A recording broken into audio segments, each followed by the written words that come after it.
Hey guys, welcome back to the show, and on this episode I'm going to be talking about another movie which is considered by many to be the worst film ever made.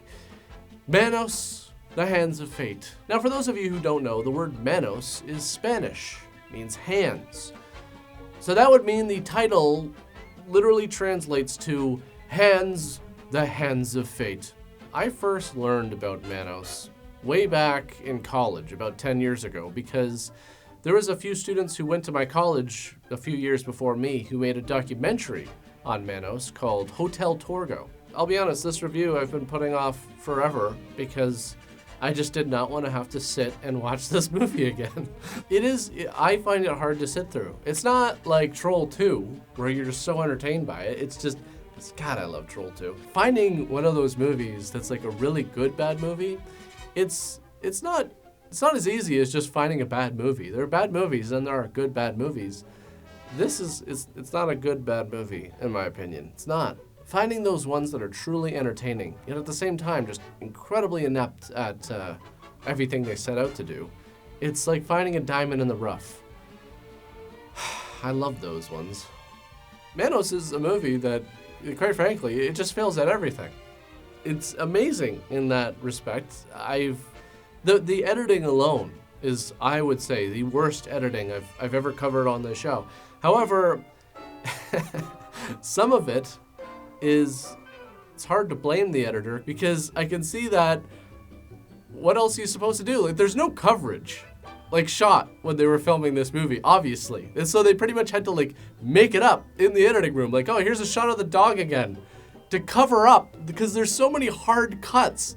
They didn't cut away to anything. They didn't change the angle. It's okay, let's say that line. Okay, cut. All right, now say the next line. Roll it. It's well, you're not changing the angle. You're not changing the perspective. You're not changing the shot. So you just get these jump cuts right in the middle of the scene. It can get really annoying. The movie starts with the family on a road trip on their way to a vacation. And right away, you get a taste at just how horrible the ADR is in this movie. We're almost there, honey. Just a little while longer and your vacation starts. I'm getting cold, Mother, and hungry. We should be pretty close right now. The agent said it was about 12 miles from Highway 10, and that was Highway 10 back there. When you don't record audio on site, the actor doesn't have a reference when they do the ADR to how they said it the first time. So they're basically just guessing. Even if the audio is shit, you know it's going to be shit, like if you're on a busy road, still just record audio for a reference for the actor for when they re-record the dialogue. Now, I don't know if they did that in this movie, but it's so much of it, none of it lines up at all. Harold Warren plays the father, and he's also the man who made this movie as part of a bet that it's not hard to make a horror movie. Well, what now, Warren? I just imagine a few days later just yeah, shit, this is kind of hard. Now, apparently the film crew had very little filmmaking experience, which would be shocking to not a single person who watches this. Anyways, the family keeps driving until they get pulled over for a busted taillight, and you might be wondering what the point of this scene is. Well, so am I. There is no point of this. Nothing comes of it at all. Literally does nothing for the movie. Then there's a bunch more driving shots, which go on forever. And this sequence is actually a great example as to why you shouldn't put dialogue under music with lyrics. Now just 10 miles up this road. We're almost there, Debbie. Just a few minutes more. Now we have this couple who are just drinking and making out in their car, and I guess we're just gonna keep watching this until the girl looks directly into the camera many, many times. Their sole purpose in this movie is to let the audience know that there's nothing up that road. So, in other words, nothing. Apparently, this actress was supposed to play a different character, but she broke her foot early in the production, so Harold just added in these characters to keep her in the movie. So the cops show up and tell them not to make out on this road that apparently goes nowhere. Now, I may comment on the editing several times throughout this video because of just how brutal it is. When you're watching it, it feels like you're watching dailies. It doesn't even feel like an assembly edit or a rough cut. I can't even say that because it actually feels like you're just watching every shot that was taken just thrown in, complete with flashed frames, extra footage that should be cut out just to tighten up the scene. Just watch this reaction and the time that goes by before and after the line is delivered. Well, whatever it is you're not doing, don't do it somewhere else.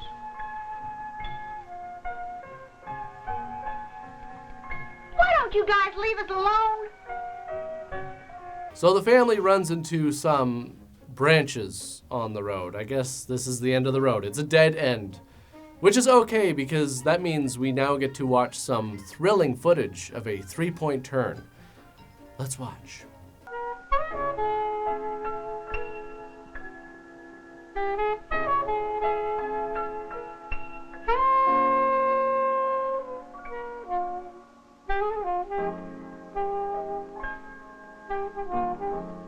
Anyways, when they go back, suddenly a house appears that wasn't there before, with some guy just standing out by the front door. So they decide to ask for directions, but instead of just pulling up and asking this creepy person, "Hey, do you know how to get to Valley Lodge?" They pull up, stare at him for a while, he stares back for a while, then they all get out of the car, crucial footage, approach him, and Michael even gets kind of shitty with him. I am Torgo. I take care of the place while the master is away. But the child, I'm not sure the master would approve, or the dog. The master doesn't like children. We only want to know where Valley Lodge is. Which way do we go? Like, it's not, "Excuse me, would you know how to get to Valley Lodge?" Just, "Which way do we go?" And here comes one of my favorite lines. Mike, I'm scared. It's getting dark. Yes, it's getting dark. I mean, sure, it's completely bright and sunny right now, but in a few hours, once the sun stops shining in my eyes, it could get kind of spooky around here. So Mike comes up with the brilliant idea of staying there. I mean, sure, this man looks quite disturbed and is twitching and looking around suspiciously. Keeps talking about how the master doesn't approve of children and dogs, but I'm sure he won't murder us. Let us stay in your house. Well, you know, we could spend the night here, and then tomorrow we could... Mike, I don't want to spend the night here. I don't like the looks of the place. Well, it seems we have no alternative. Well, how about it, Torgo? Can we spend the night here? Mike, I don't want to stay here. And the master wouldn't approve. Don't worry about it. We're here now, and I'm sure the master won't throw us out. Well, how about it, Torgo? I don't know about it. I just don't know. Dad, I'm cold. Let's go out. Well, Torgo, in or out? And I love how Margaret is just like, "Mike, I really don't want to stay here." And he's like, No. I'm putting my foot down. We're staying here, okay? I don't care what this master says, all right? Come on, Targo, let us stay in your house. What are you, one of these people who values privacy? Let some strangers sleep in your house. What the hell's wrong with you? This movie is fascinating because I've never seen a movie like this where not only do the characters seem like they have no idea what's going on, but because of the way it's cut, the movie itself seems pretty confused. I don't know about it. I just don't know.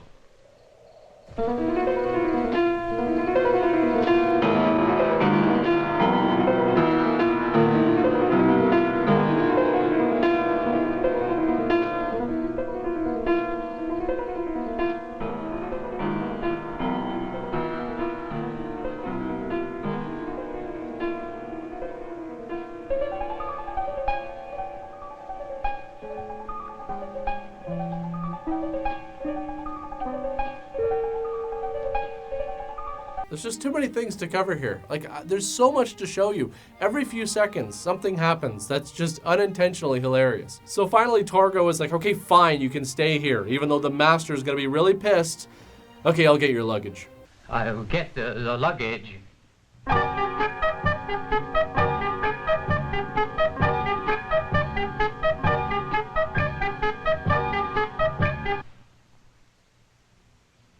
Torgo, we'll stay tonight, and then tomorrow... You cannot stay. The master would not approve. I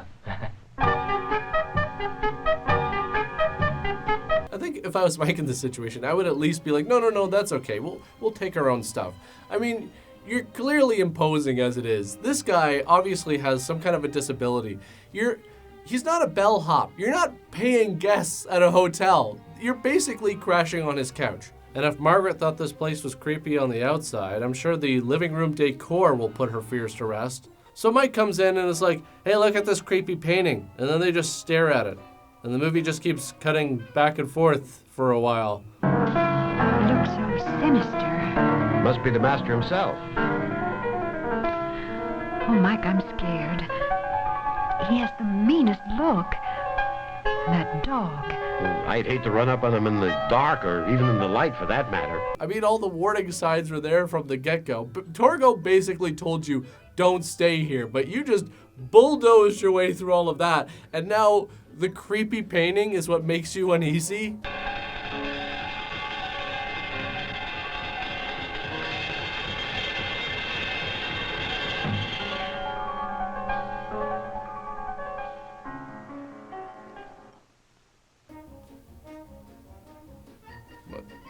What was that? What? Like, why did he tap him on the shoulder with his hand staff? What was that supposed to be? Was that supposed to be a joke or something? And here's something you might notice. Some lines seem to be repeated. I don't know if this is a mistake or if it was done for dramatic effect, but it just sounds weird. There is no way out of here. It will be dark soon. There is no way out of here. She'll understand. She's my baby. She'll understand. I hope so, darling. I sure hope so. She's my baby. She'll understand. Dead? No, madam, not dead the way you know it. He is with us always. Not dead the way you know it. He is with us always. Mike, I don't like this. Nothing to worry about. It's only your imagination. Yes, it's all her imagination. The disturbing host, the fireplace that looks like evil spirits are constantly trying to escape from. The messed up painting that Torgo says, yeah, no, that guy's dead, but not dead in the traditional sense, but don't be scared because he likes you. Yes, the man in the painting likes you.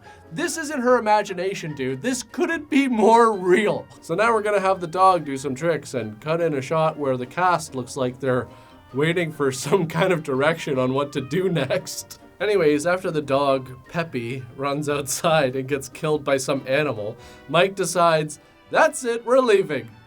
As soon as Torgo brings our bags out to the car. Yes, come on, Torgo, quickly now, chop chop. What do you think it is that I'm not paying you for? Is this any way to treat an uninvited guest? Anyways, while Mike is trying to start the car, which sounds like a dying animal,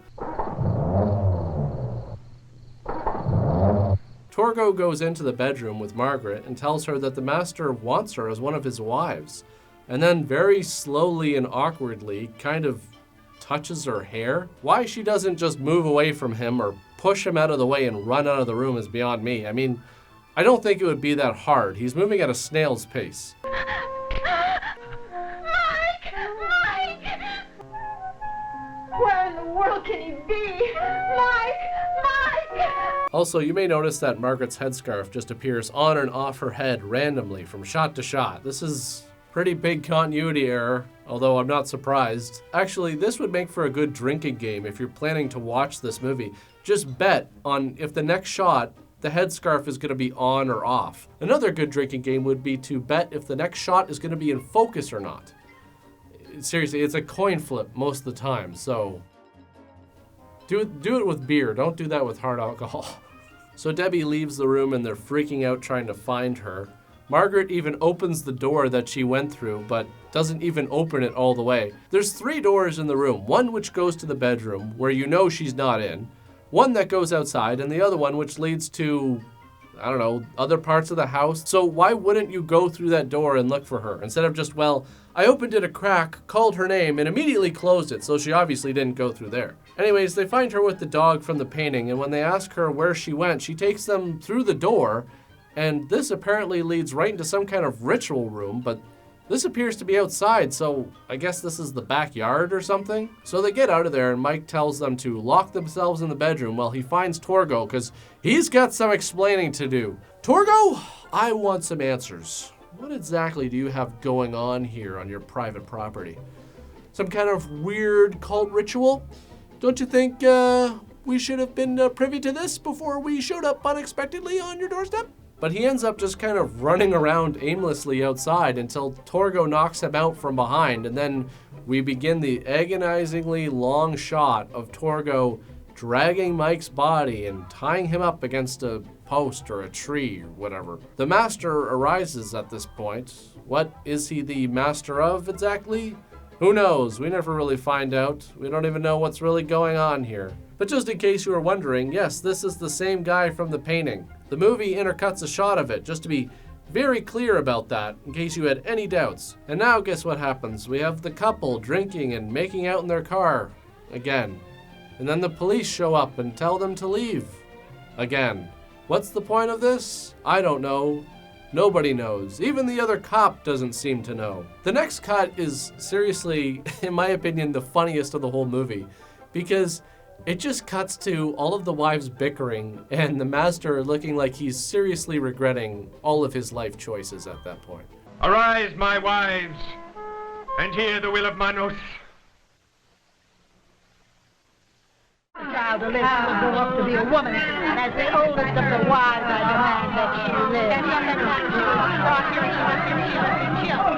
The child will live, she will grow up to be a woman, and as the oldest of... This is all very awkwardly cut in terms of sound. You'll have all of them bickering, and then suddenly there's silence while one of the wives starts talking. And from that time she was brought here, she must be killed. The child will live. Why has a child been brought here? Why? And a female child at that. She will grow up to be a woman, and as the oldest of the wives, I demand that she live. And from that matter she was brought here, she must be killed. The child will live, she will grow up to be a woman, and as the oldest of the wives, I have never complained about sacrificing a man, but a child? And then the master calls for silence when there is no sound. But after he calls for silence, there's like this humming and hawing, kind of groaning and moaning that just cuts out abruptly. Silence! Silence! And now, my wives, I shall deal with the one who is responsible for the child being here. Anyways, I guess they're all trying to decide what to do with the little girl because the plan is to sacrifice Mike and make Margaret another one of the wives. Torgo, he's the one. Get Torgo. You are responsible for this nonsense. We shall dispose of you later. Wait, what? What did she do? She's not responsible for any of this stuff. She hasn't done anything. We haven't even seen this character up until this point. So then there's some more bickering. One of the wives accuses the other of being jealous of her. Jealousy is not part of us. Why are you so jealous of me? You are a troublemaker. You deserve to die. Oh shit, here it comes. The big wife fight. Eventually, after some more awkward cuts that make very little sense. And then the fight finally begins, which I don't understand. They were both being restrained on both sides, and now suddenly not. Okay. Anyways, you might want to get comfortable because this rumble in the sand goes on for a really long time. Is it exciting? No. Does it affect anything? Absolutely not. Now we have Torgo lying in the corner because he's sleeping. Is that supposed to be a bed? A bed of sand.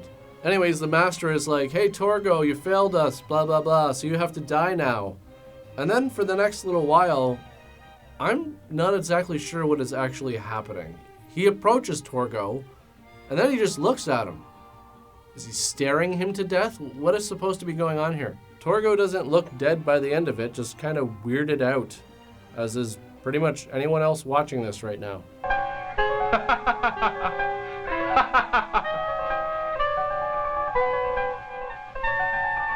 Manos, God of primal darkness, as thou hast decreed, so have I done. So the wife who escaped the wife fight finds Mike tied up and just starts making out with the side of his head.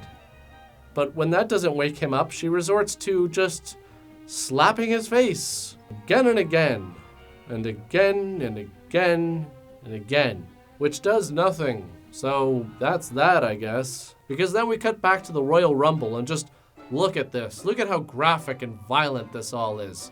They're getting sand everywhere. Margaret wakes up at this point, and either the insides of her shoes were incredibly filthy, or she just stepped in a pile of shit at some point between taking them off and getting into bed. Anyways, the hand cult gets ready to sacrifice Torgo and one of the wives. Now, for those of you who are squeamish, I would recommend averting your eyes at this point, because you are about to witness a very graphic and gruesome murder scene where the wives kill Torgo by just putting their hands on him and kind of rubbing his face and chest and...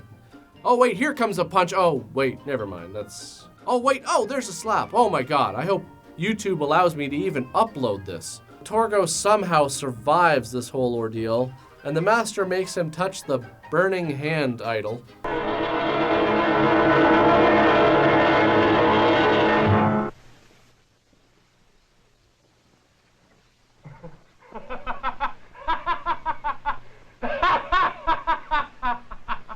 Wait, who's laughing here?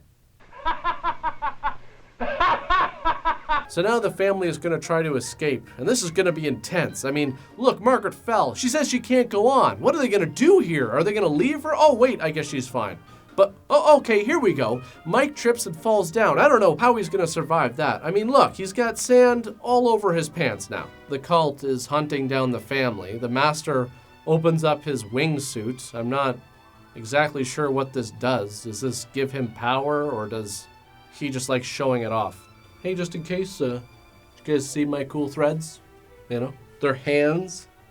Get it? Hands, like Manos? Yeah. See, that's my dedication to this whole thing, all right? I had this custom made. Don't see anybody else rocking a hand suit, all right? Just saying. That's why I'm the master. Master of this dude. Let's go back. They'll never think of looking for us at the house. You know, you might have a point there. No, that's a terrible point. Because eventually they're going to come back to the house. That's where they live. And then what? You're locked in the kitchen with a gun. Okay, great. Well, there's no phone in the house. We've already established that. So you're just going to have to escape the house again. Daddy, I'm scared. Where's my puppy? Please, Debbie, not now. Damn it, Debbie, your dog is dead. Okay, have you not pieced that together at this point? All right, now your mother, she keeps falling down. I've got sand in my nice cardigan. We've decided we're going back to the house to hide from the finger cult who lives in the house. That's really the best thing for us to do, since there's not much of a plot here and there's really nowhere else for this to go. So they go back to the house where, of course, the master is waiting with his dog, which we have to look at for a really long time for some reason. Mike fires his gun at the master, who is supposed to be right in front of him, but is nowhere to be seen in this shot. Then we cut back to the master, which might just be the most out of focus shot in the whole movie. The next day we have these two ladies on their way up to the Valley Lodge, which means, you guessed it, more driving shots that go on forever. Anyways, they pull up to the house, and Michael is now the new Torgo, and Debbie and Margaret are wives for the master. The end. Now, Manos is really one of these movies that you really gotta see to believe it. But if you do, just don't expect to be very entertained. I would not say that it's one of those so bad it's good movies, so fair warning. But it is interesting from a what went wrong standpoint, because, I mean, frankly, everything went wrong. I'm trying to think of something that went right. As always, thanks for watching, guys. I actually have no idea which movie I'm going to be reviewing next, but once I decide, I'll probably, I don't know, post it on Twitter or something like that. So stay tuned, and I'll see you guys next time.